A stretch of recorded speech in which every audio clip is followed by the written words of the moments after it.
Welcome to Design Mastery with Canva. Today we're going to take a look at how to create Facebook posts using Canva.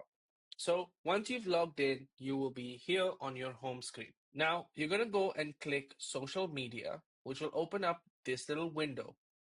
Now over here, you're going to see a lot of different sizes and different for different platforms and tons of different templates for you to choose from.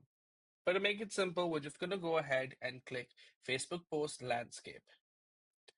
And our design is now open and ready to edit. On the left-hand side, you're going to see all of those templates, and there are thousands of these to choose from. I would recommend use the templates. They are foolproof, they are well designed and designed by experienced designers. So if you want to use a template, all you have to do is click on it and drag it and drop it into your design. And that's it for the basics of how to start creating a Facebook post using Canva. Cheers, I'll see you in the next one.